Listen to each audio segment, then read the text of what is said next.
आज ये जो आमने सामने बैठ के जो बातचीत हो रही है, मंच पे पंजाब के मुख्यमंत्री बैठे हैं, पंजाब की कैबिनेट के सबसे सीनियर मोस्ट मिनिस्टर्स बैठे हैं, पंजाब सरकार के सीनियर ऑफिसर्स आए हुए हैं और पंजाब के कोने कोने से प्रिंसिपल्स और टीचर्स आए हुए हैं और आमने सामने बैठ के बातचीत हो रही है। ये किसी क्रांति से कम नहीं है।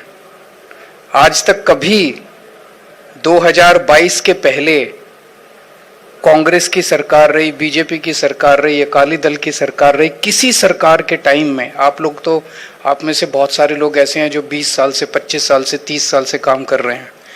किसी सरकार में किसी टाइम आपने आमने सामने अपने मुख्यमंत्री से और कैबिनेट मिनिस्टर से बैठ के बात की थी? 2022 में हम चुनाव जीते, आप लोगों ने प्यार दिया, जबरदस्त बहुमत आया। उसके पहले मैं और मान साहब और हमारे सभी लोग हम प्रचार के लिए जाया करते थे। उन दिनों में टीचर्स हमें पानी की टंकी पे मिलते थे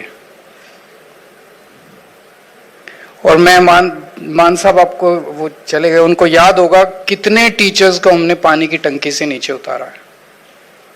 तो एक वो माहौल था जब पानी की टंकी पे टीचर्स होते थे, जिन टीचर्स को क्लासरूम के अंदर बच्चों का भविष्य बनाना चाहिए, जिन टीचर्स को बच्चों को पढ़ाना चाहिए, वो टीचर्स हमें पानी की टंकी पे किसी ना किसी मुद्दे पे धरने पे मिलते थे।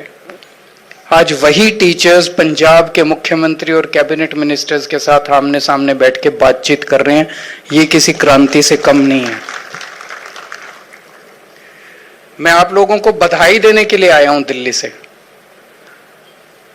कि ये जो नैस का जो सर्वे आया, इसमें जो हम लोगों ने पंजाब नंबर 1 पे आया है। 2017 में पंजाब 29वें नंबर पे था, 29th नंबर पे था। अब पंजाब नंबर 1 पे आया है, सभी कैटेगरीज में आया है। ये सब टीचर्स की और प्रिंसिपल्स की कड़ी मेहनत की वजह से हुआ है। इसमें कोई शक नहीं है कि पंजाब सरकार अब जो आई है उसने माहौल दिया आप लोगों को। जो मनीष जी ने कहा, बिल्कुल सही कहा कि हम ग्राउंड स्टाफ हैं। वो माहौल पहले नहीं था। हमने इंफ्रास्ट्रक्चर दिया, हमने टीचर्स को ट्रेनिंग के लिए भेजा, विदेशों में भेजा, आईएम्स में भेजा, तरह तरह के प्रोग्राम्स चलाए। तो एक पूरे सिस्टम के अंदर माहौल ये बना कि ये सरकार शिक्षा के लिए सीरियस है।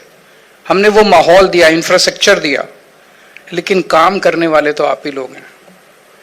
पहले एक जमाना था जब सरकारी स्कूल में पढ़ाने वाले टीचर्स को गालियां दी जाती थी। कहते थे सरकारी स्कूल के टीचर्स बड़े निकम्मे होते हैं, सरकारी स्कूल के टीचर्स जो हैं वो पढ़ाना नहीं चाहते, काम नहीं करना चाहते। वो आती हैं, लेडी टीचर्स आती हैं, पेड़ के नीचे बैठ के सिलाई करती रहती है, तरह तरह की गालियां दी जाती थी सरकारी टीचर्स को। दिल्ली के अंदर उन्हीं सरकारी टीचर्स ने जबरदस्त काम करके दिखाया और अब पंजाब के अंदर वही सरकारी टीचर्स, हम कोई नए टीचर्स नहीं लाए चांद से, वही सरकारी टीचर्स है जो पहले से चले आ रहे हैं। आप वही हैं, 20 साल से, 30 साल से आप ही लोग काम कर रहे हैं। तो कसूर आपका नहीं था, कसूर पिछली सरकारों का था जिन्होंने आप लोगों का शोषण किया, आप लोगों को आपके अधिकार नहीं देते थे। आप लोग हमेशा धरने पे बैठे रहते थे, जबकि आप पढ़ाना चाहते थे, आप चाहते थे। मैं आपको एक किस्सा सुनाना चाहता हूं। दिल्ली के अंदर 2-3 साल हुए थे हमारी सरकार बने हुए और धीरे धीरे जैसे अब 3 साल के बाद पंजाब के अंदर भी जबरदस्त नतीजे आने लगे हैं। 850 बच्चे नीट में हो गए, 250 बच्चे जेई मेंस पास कर गए, 44 बच्चों ने जेई एडवांस्ड पास कर लिया पंजाब के अंदर। इसी तरह से दिल्ली के अंदर भी 3-4 साल के अंदर जबरदस्त नतीजे आने लगे थे। तो एक दिन मैंने मनीष जी को कहा, मैंने कहा कि एक बार ये जो बच्चे जो पास आउट, जिन्होंने जेई पास कर लिया, नीट पास कर लिया, इनके साथ एक इंटरेक्शन करते हैं। तो हमने एक बहुत, त्यागराज स्टेडियम बहुत बड़ा है, वहां पे हमने सारे लगभग 1,500-2 हजार बच्चे जिन्होंने जेई और नीट पास किया था, उन सबको बुलाया। उनके पेरेंट्स भी आए, टीचर्स भी आए और कुछ बच्चों से हमने खड़े करके रैंडमली पूछा, हमने उनसे पूछा कि आप कैसे क्रॉस किया, मतलब कैसे पास किया आपने? इतना मुश्किल टेस्ट, नीट भी इतना मुश्किल है, जेई भी इतना मुश्किल है, आपने कैसे पास किया? आप यकीन नहीं मानोगे, कम से कम 20 या 25 बच्चों से हमने रैंडमली खड़े करके पूछा था। हर बच्चे ने विदाउट फेल, हर बच्चे ने अपने अपने टीचर्स की तारीफ की। जी मेरी फलानी वो बायोलॉजी की टीचर है, वो मेरे को एक्स्ट्रा क्लासेस देती है। जी मेरी वो फिजिक्स, मैं बहुत गरीब परिवार से आता हूँ, मेरे पास वो नहीं थी, किताब नहीं थी, मेरे फिजिक्स के टीचर ने अपने पैसे से, अपनी तनख्वाह के पैसे से मुझे किताब खरीद के दी। एक एक बच्चे की कहानी उनके टीचर्स की मेहनत की कहानी थी। तो टीचर्स मेहनत करना चाहते हैं, टीचर्स अपने बच्चों पे काम करना चाहते हैं, उनको माहौल नहीं दिया जाता। आज एक ऐसी सरकार आई है जिसने आप लोगों को माहौल दिया और आपने करिश्मा करके दिखा दिया। पिछले कुछ सालों के अंदर इंफ्रास्ट्रक्चर पे काम हुआ है, जैसा भी हरजोत बैंस ने बताया कि बाउंड्री वॉल्स बनी है, टॉयलेट्स ठीक हो गए, सफाई होने लगी है, पीने के पानी का इंतजाम हो गया, टीचर्स को ट्रेनिंग पे भेजा जा रहा है। अभी कल बिजनेस ब्लास्टर्स के मैंने सोशल मीडिया पे बहुत सारे बच्चों के बाइट्स देखे। गजब का कॉन्फिडेंस है हमारे सरकारी स्कूल के बच्चों में आ गया है। एक टाइम था, जो मनीष जी ने कहानी सुनाई, उस कहानी का अगला मैं पूरा कर देता हूं। 2017 में एक सरकारी स्कूल के अंदर जब हम लोग गए और एक बच्चे को खड़ा किया और उससे पूछा, उससे जब कहा कि बेटा तुम देश के भविष्य हो, तो उसने कहा नहीं जी, देश का भविष्य मैं नहीं हूं, देश का भविष्य तो प्राइवेट स्कूल में पढ़ने वाले बच्चे हैं। 3 साल के बाद जब उसी स्कूल में दोबारा गए और उसी बच्चे से, वो तीन क्लास ऊपर हो गया था, उसी बच्चे से दोबारा मिले, तो उसकी आंखों में आंसू थे और वो बोला, सर अब मुझे लगता है कि मैं भी देश का भविष्य हूं। ये बहुत बड़ी अचीवमेंट थी, ये बहुत बड़ी अचीवमेंट थी। तो मुझे लगता है कि अब जो कॉन्फिडेंस हमारे सरकारी स्कूलों के अंदर, पंजाब के स्कूलों के अंदर बच्चों के अंदर आ रहा है, वो कॉन्फिडेंस गजब है। कल बिजनेस ब्लास्टर्स के मैं सोशल मीडिया पे देख रहा था, किस तरह से बच्चे अब बिजनेस आइडिया सोच रहे हैं और बड़े बड़े, मतलब बिजनेस ब्लास्टर्स प्रोग्राम में देश के बड़े नामी गिरामी इंडस्ट्रियलिस्ट्स आए हुए थे। उन इंडस्ट्रियलिस्ट्स के सामने 11वीं और 12वीं के बच्चों की टीम्स जिस कॉन्फिडेंस के साथ उनको प्रेजेंटेशन कर रही थी, वो गजब का कॉन्फिडेंस था। मेरे लिए नेस, आप लोगों ने नेस में नंबर 1 अचीव किया, पंजाब नंबर 1 आया, इसके लिए आपको बहुत बहुत शुभकामनाएं, बहुत बहुत बधाई।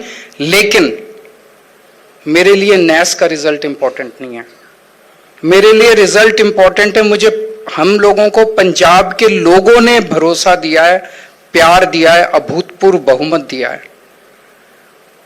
हमारे लिए सबसे बड़ा सर्टिफिकेट पंजाब के लोगों का सर्टिफिकेट होगा जिस दिन पंजाब के लोग कहेंगे, जब पंजाब के लोग कहेंगे कि हां शिक्षा सुधर गई, और वो कहना चालू कर दिया। मैं दिल्ली रहता हूं, मेरे पास पंजाब से बहुत लोग मिलने आते हैं, आम लोग मिलने आते हैं, जो मेरे से टाइम मांगता है मैं उसी से मिलता हूं। बहुत लोग मिलने आते हैं और 2 चीजें बोलते हैं, जी नशे पे बहुत सॉलिड काम हो रहा है और शिक्षा के अंदर क्रांति आ रही है, गांव गांव के अंदर क्रांति आ रही है।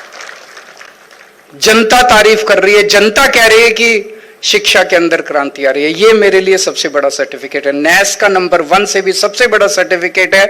गांव गांव के अंदर, मोहल्ले मोहल्ले के अंदर अब लोग कहने लगे हैं कि पंजाब के अंदर शिक्षा में सुधार हो रहा है। अब अगला टारगेट हमारा है, जो मनीष जी ने अभी बोला, नंबर 1 और नंबर 100। अगर हम केवल नंबर 1 के ऊपर, नंबर 2, नंबर 3 के ऊपर, नॉर्मली हमारा कई बार होता है कि टीचर्स का भी एक एटीट्यूड हो जाता है कि हम जो अच्छी पढ़ाई करने वाले बच्चे हैं उनकी तरफ हम ज्यादा ध्यान देते हैं।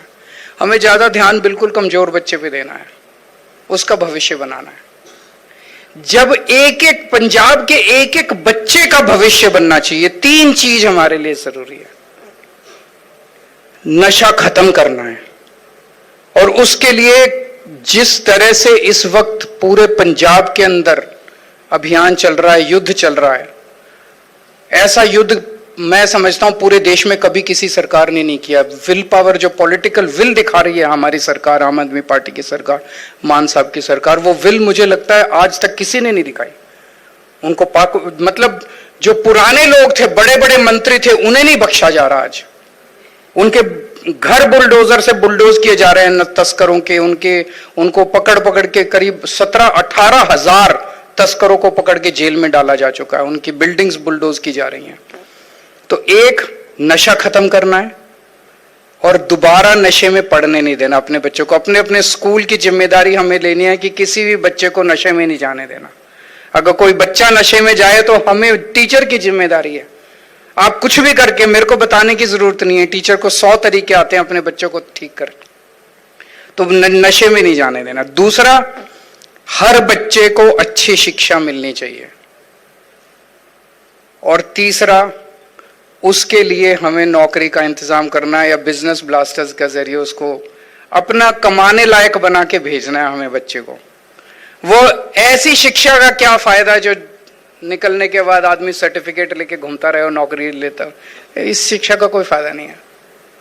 हमें ऐसा बनाना है जो प्रैक्टिकल शिक्षा हो, कि आदमी जब कुछ स्कूल से निकले, हम चाहते हैं बिजनेस ब्लास्टर्स प्रोग्राम इसी चीज के लिए। गरीब परिवारों के बहुत सारे बच्चे 12वीं के बाद पढ़ते नहीं हैं, कॉलेज में नहीं जाते, कॉलेज में बहुत कम बच्चे जाते हैं। 12वीं के बाद जब वो निकले तो वो अपनी और अपने परिवार का पेट भरने लायक बन सके, इसीलिए वो बिजनेस ब्लास्टर्स प्रोग्राम शुरू किया गया।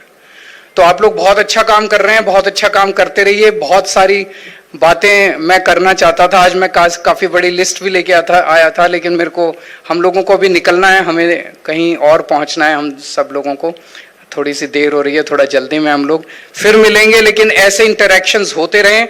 आज का ये कार्यक्रम होना और इस हॉल का माहौल, टीचर्स अपनी बात रख रहे हैं, मुख्यमंत्री सुन रहा है, एजुकेशन मिनिस्टर सुन रहा है, कैबिनेट सुन रही है, टीचर्स खुश हैं इस बार, यही अपने आप में एक बहुत बड़ा क्रांतिकारी कदम है। ये चलते रहना चाहिए, ये सिलसिला चलते रहना चाहिए और पंजाब के बच्चे का, एक एक बच्चे का भविष्य बनना चाहिए। वो सबसे बड़ा सर्टिफिकेट है हमारे लिए।